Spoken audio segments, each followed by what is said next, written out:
Welcome to the Bill Kelly Podcast, Critical Discussions in Critical Times. Here's your host, Bill Kelly.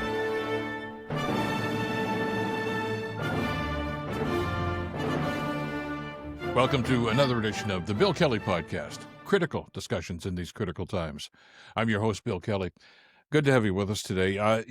Many of you have asked me over the last number of hours for comments about the assassination of Charlie Kirk. And I've been wrestling with this idea, making notes and thinking and just trying to get a lot of things straight in my mind, as I think many of us have over the last little while.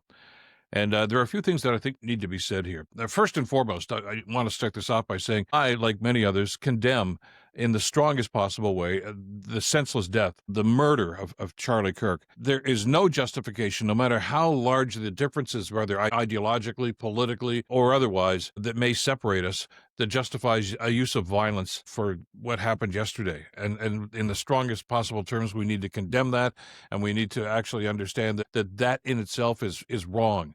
And we hope that the people that are responsible for this are brought to justice. That's all part of the process. But I think what bothered me most as I watched some of the coverage over the last number of hours and even into today is the act, of course, is in and of itself being analyzed, but the reaction to that by leaders, those who are supposed to be leaders, and frankly, the weaponization of this death by some people for political purposes. And that bothers me, and it should bother everybody, especially people in the political spectrum down in the United States.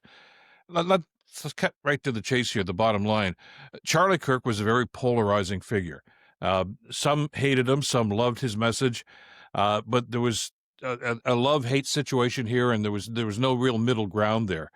And there in of itself, I think, was part of the problem. I did not agree with almost anything Charlie Kirk said, and of course we can use the old justification. Well, even though I vehemently disagree with what he said, I defend his right to say what he wants in an era of free speech, etc. Although that's something that has been quoted, and I've seen a number of political leaders say that over the last number of hours. It's not really true, and it's not what most Americans advocate for.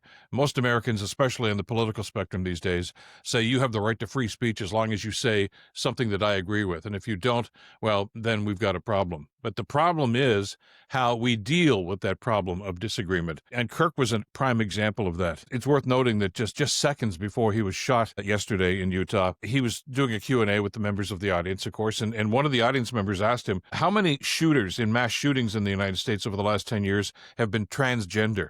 And his quick answer to that was, too many.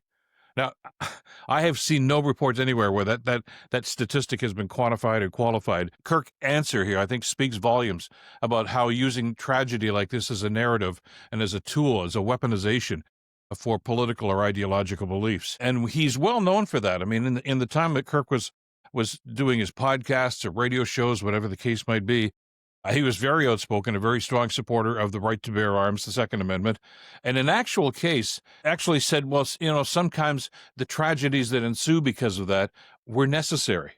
I'd never thought I'd hear somebody with that sort of twisted logic, but Kirk was quoted as saying, it's worth it to have a cost of, unfortunately, some gun deaths every single year so that we can have the Second Amendment to protect what he says are our God-given rights.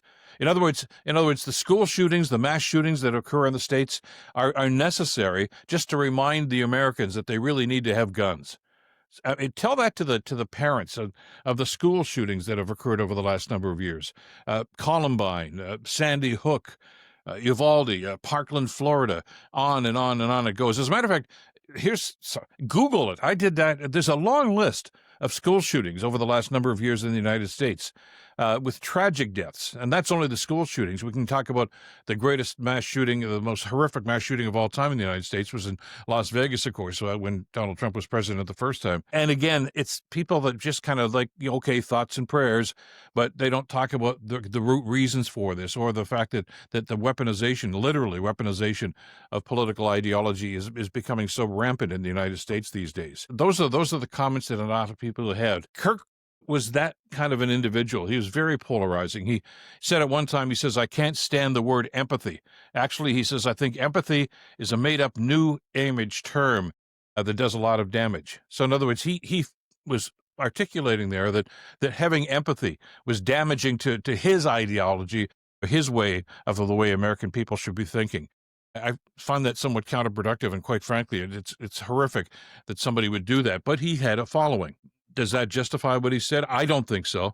Rush Limbaugh had a following too, but he was one of the most hateful, divisive people ever to stand in front of a microphone.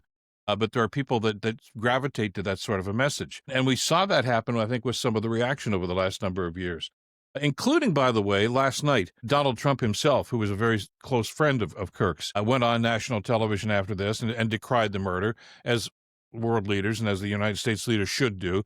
But Trump just can't help himself. He immediately morphed into his usual rant and said that the blame for this falls directly on the news media and the radical left, and demonizing those for whom with you disagree. Now, I find that's pretty rich. That's the kettle calling the pot black for Trump to actually start demonizing those who you disagree with. Trump has made a career of demonizing people that he disagrees with, as did Kirk. And now the result of this, as horrific as it is there. But of course, they don't look at that and say, well, maybe we need to ease up on the rhetoric. They double down on it. As example, one of Trump's buddies, of course, on the MAGA propaganda network, a.k.a. Fox News last night, Jesse Waters, is quoted as saying, "We're sick, we're sad, we're angry, and we're resolute, and we're going to avenge Charlie's death in a way that Charlie would want it to be avenged." And he went on to list a number of incidents that have happened that are very troubling. You know, he talked about the man that was arrested, armed and dangerous, that was saying that he was after Supreme Court Justice Brett Kavanaugh. He talked about the vandalizing of Teslas. Basically was directed at Elon Musk. I'm not sure that even fits into this list, but that's his mentality there. And he went back all the way back to 2017, the shooting of a Republican representative, Steve Scalise, at a softball game, and suggested, see, this is the radical left that's taking this out and being violent about this. And he went on to say, he says, whether we want to accept it or not, they are at war with us. They, of course, being, I guess, the left of the political spectrum. And he went on to ask, what are we going to do about this? How much political violence are we going to tolerate? That's the mindset that's happening, and that's frightening. Of course, he and Trump and others failed to recognize that there's a lot more going on to this story, and we have to give this context. None of them talked about, for instance, in 2020, the plot to kidnap Michigan Governor Gretchen Whitmer. That was foiled by the FBI, thankfully. Should we have to talk about January the 6th, of course, where a number of people on the extreme right stormed the Capitol in the United States trying to overturn the results of the election that particular year. Pipe bombs were found in the Democratic and Republican National Committee headquarters. We talked about the Pelosi incident. They didn't mention that on Fox News. Nancy Pelosi's home, of course, was broken into.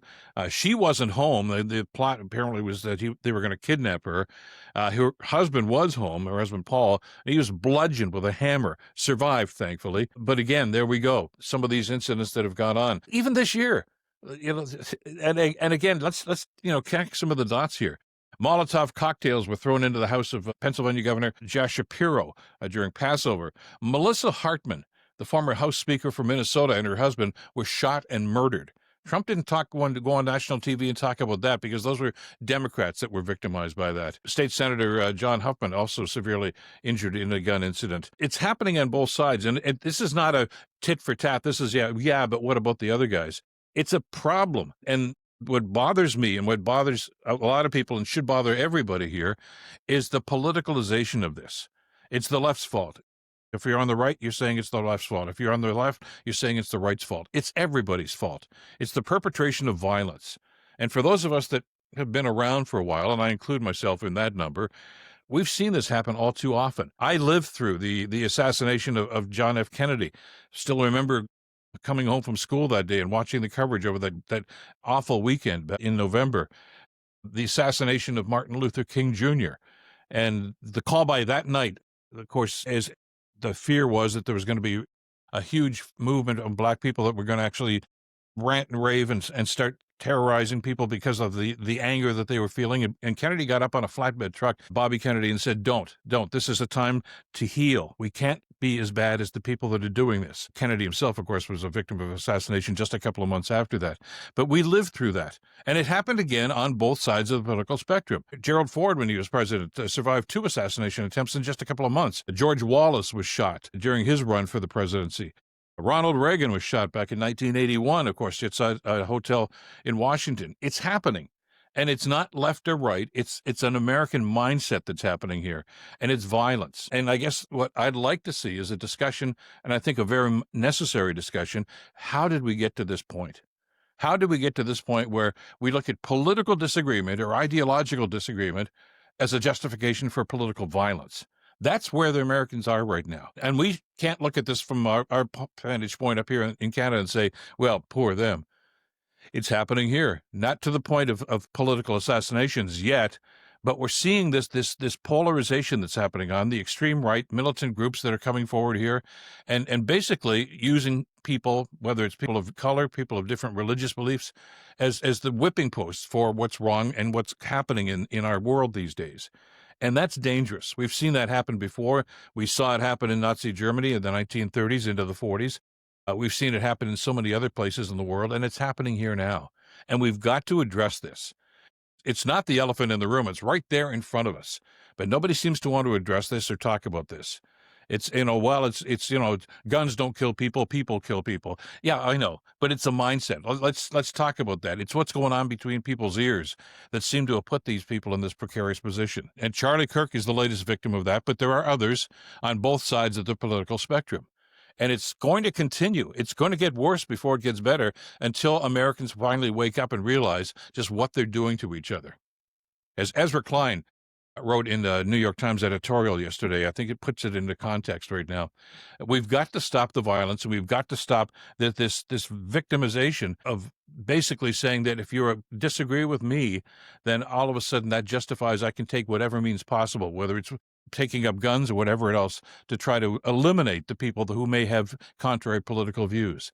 As Ezra Klein points out, he says, either we all are safe or none of us are safe. And that's a pretty scary proposition.